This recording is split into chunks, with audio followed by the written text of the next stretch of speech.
So last time, we saw some unnecessary, but still historically accurate slavery being shown in a children's cartoon, made some Indiana Jones puns, traveled back to the past like Samurai Jack, and almost got assassinated, all within the span of about 10 minutes.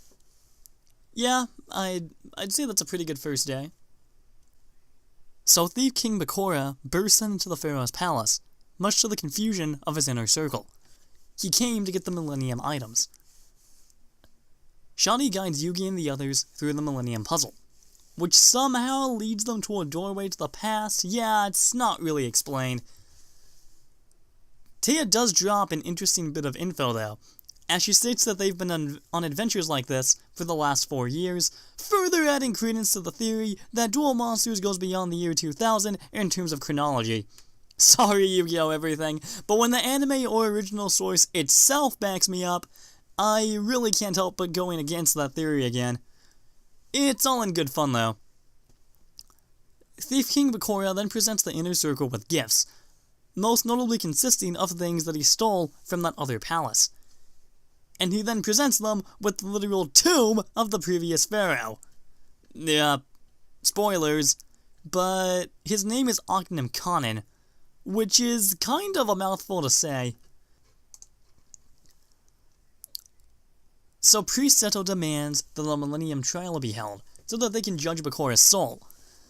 So, does that mean that Exodia is going to be like the judge, and that there's going to be an ancient Egyptian prosecution and defense team? That'd be kind of funny, just seeing Exodia get bored out of his mind in the judge's seat. After that, you might as well change the phrase Exodia obliterate to Exodia legislate. No? Okay, moving on. Bakura then unleashes his monster, known as the Diabound, which he states will be the instrument of the Pharaoh's demise. Also, I guess Exodia must have thrown the trial out of court out of sheer boredom because none of the items seem to work on Thief King Bakura, at least not permanently. So yeah, putting Exodia in the judge's chair. Not the best idea. You may as well have put the judge from the Phoenix Wright games in his place. I mean, sure, he's an idiot and goofball, but at least he can talk, and at least it'd be somewhat entertaining to watch him goof up constantly. Back in the present, or rather inside the Millennium Puzzle, Yugi and the others begin forming a plan. Joey then references the Pyramid of Light movie, which I was shocked by, because I didn't quite remember seeing that before when I was little. At Kaiba Corp, Seto learns that Yugi and the others have left the country.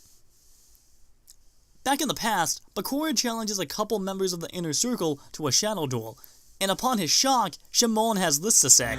Oh, that's a device used for calling forth shadow creatures that have been sealed away in stone tablets. Once these monsters have been trapped in stone, they're stored in tablet sanctuaries until someone summons them using a mechanism called a Diadiank. Like ancient duel discs. So, Yu-Gi-Oh! Everything, if you're watching this video, I've got a theory of my own for you to think about and possibly respond to in your own video.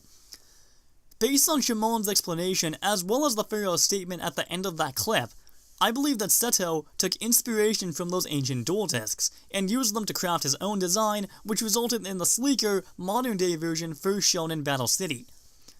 Now, how exactly did he take inspiration from them?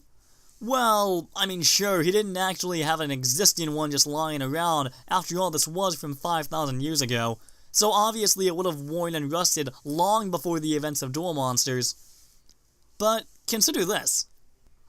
Given Seto's connection to Priest Seto, his ancient Egyptian counterpart, is it really that far-fetched to say that Seto was either prompted by or influenced by Priest Seto through that connection to incorporate his modern technology with the ancient tech of the past? I mean, it would certainly explain why the modern design looks a lot similar to the ancient one, albeit with some obviously modern enhancements. So Priest Seto summons a monster. This is how the Duel Monsters card game began. In the modern day, Pegasus took inspiration from these ancient Egyptian hieroglyphics, and created modern day paintings of them, which were eventually transcribed and became the cards that we later see in the modern day game. That's a great, albeit dug into, explanation of your previously alluded to mythology. One that I feel not every series takes advantage of. Cough, Dragon Ball Super Cough! Ahem. Where did that come from?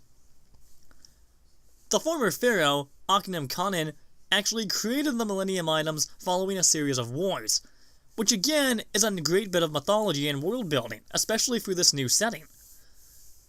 It also reveals the following, that essentially Bakura's here for the same reason that he was in the modern day, to get all 7 Millennium Items, take them to the Millennium Stone, and then gain ultimate power for himself.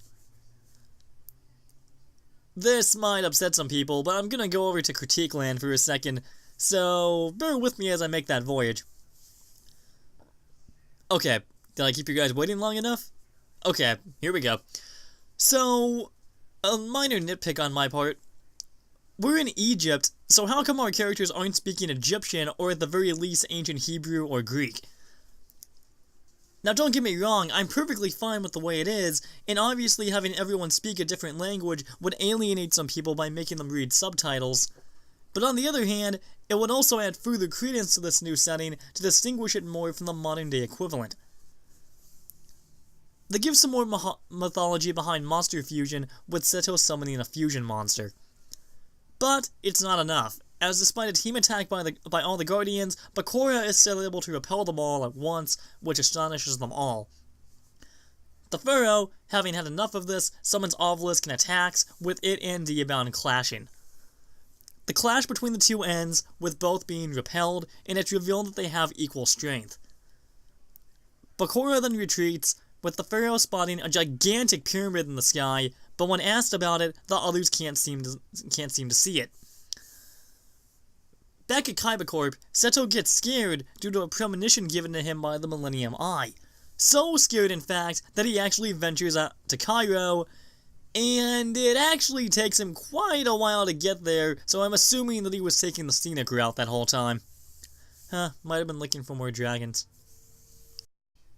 So back in the past, Priest Seto suggests the idea of harvesting the monsters within evil people in order to fight Bakura to Achnodon. Yeah! Fighting evil with more of it! Brilliant idea! Last I checked, a negative added to another negative equals a -2. Which technically means that if you were to go through with this, it would only amplify Bakura's power rather than fighting against it and weakening it. Our mathematical genius, ladies and gentlemen! Back in the Millennium Puzzle, Yugi and the others are still looking for the doorway.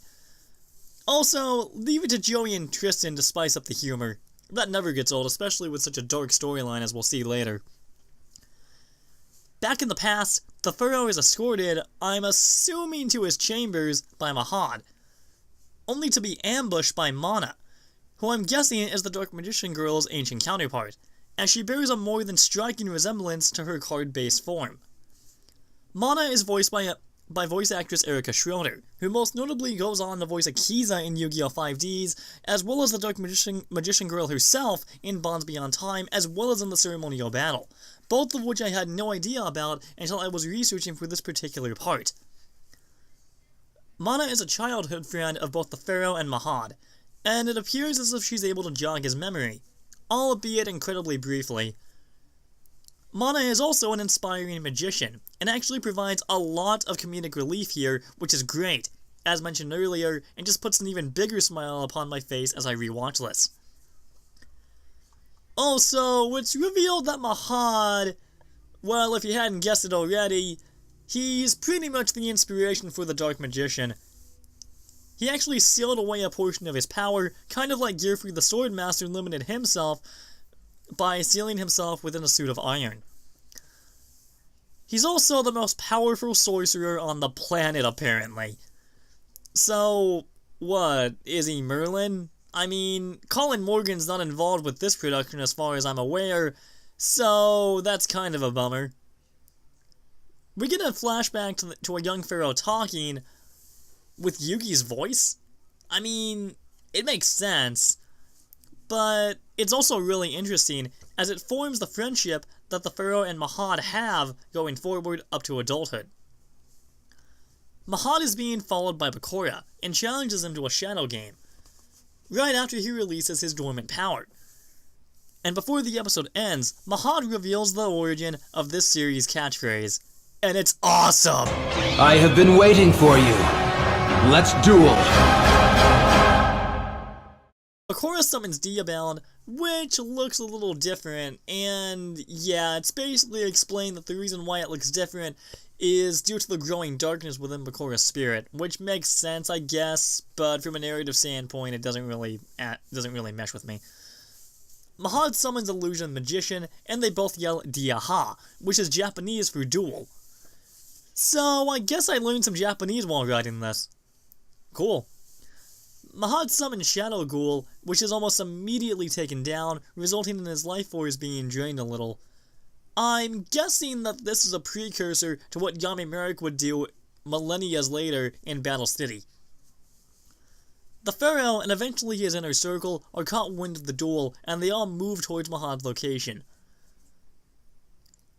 Mahad seems down for the count, and he transforms into the Dark Magician. Okay, he explains that he used the last of his energy to merge with his Illusion Magician, but it's still kind of weird. It just happens out of nowhere.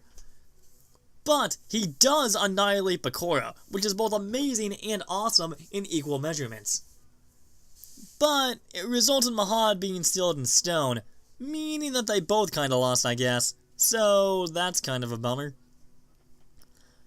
Yugi and the others arrive in the ancient past thanks to Shadi, who proclaims that they have to go on their own. Priest Seto then explains his plan of watching everyone carefully to the Pharaoh, who states, "So it is written, so let it be done." I again didn't realize until I conducted research that the Pharoah was actually referencing King Ramesses II from the classic Ten Commandments movie from the 1950s.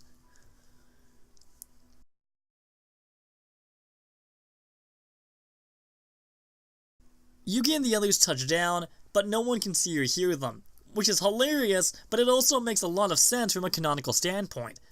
Besides, Yugi even states that they're not from this world, so it would make sense why people wouldn't be able to see or hear them. Also, Bakura went for a dip, despite there being no water source near the cave-in, nor any type of irrigation system around, meaning that it's a Deus Ex Machina for the win. I hate those things. Priest Seto puts his plan into action, and begins examining people by force and arresting them, which is extremely messed up in my opinion. But before one man can be taken, he mentions a mystical white dragon that's been burning down villages at night. I'm guessing that this is where present-time Seto got his annoying obsession with using Blue Eyes White Dragon-themed cards. I mean, the name's kind of in the title. I mean, White Dragon, mystical, White Dragon. Blue is the only word that's missing there. Either that, or Kaiba could have just played too much Skyrim.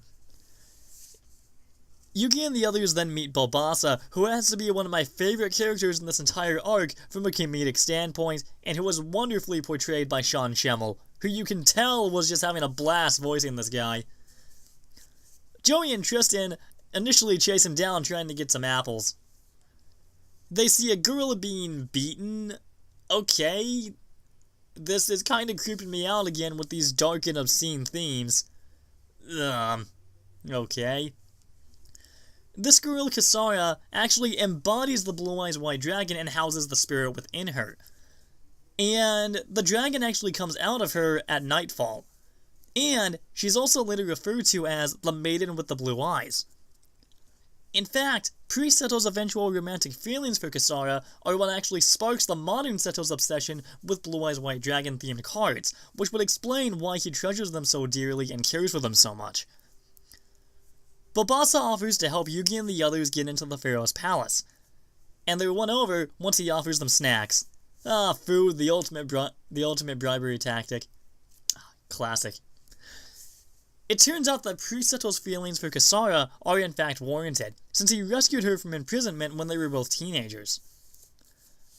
Bakura later reveals that Achnodon and Priest Seto are actually father and son due to the fact that many years ago, Achnodon burned a village to the ground and flat out abandoned Seto to die within the flames. That's really bad, man. Come on. Dad of the year right there, folks.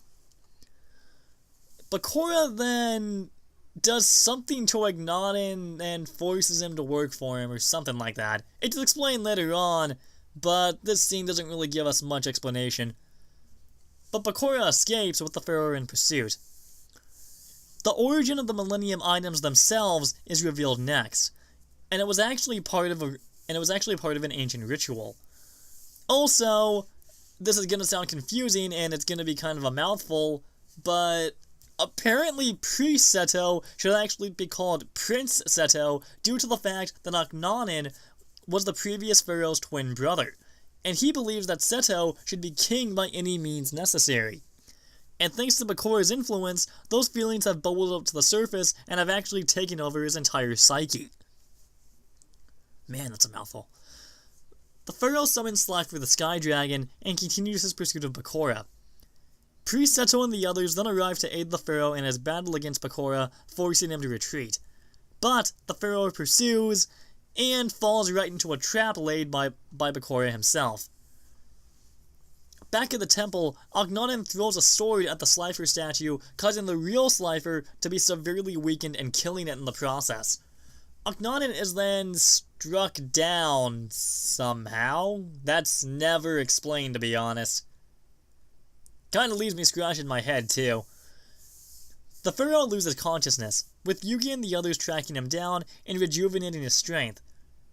With this new strength, he's able to summon the Winged Dragon of Ra, and Bakura then surmises that Yugioh and the others have something to do with this rejuvenated strength. This doesn't make any sense! When I destroyed Slifer the Sky Dragon, the Pharaoh was rendered powerless! So where did he find the strength to call upon yet another Egyptian god? Unless this has something to do with those meddling kids!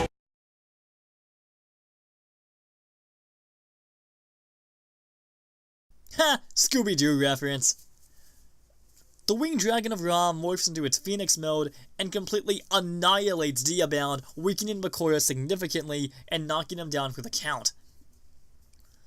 But Bakura somehow reverses time. Yeah, like a few other things in this arc that I mentioned earlier, that's never explained either. The best we get, in fact, is something later on that just comes out of nowhere, and that in and of itself makes no sense. But I'll get to that when we get to it.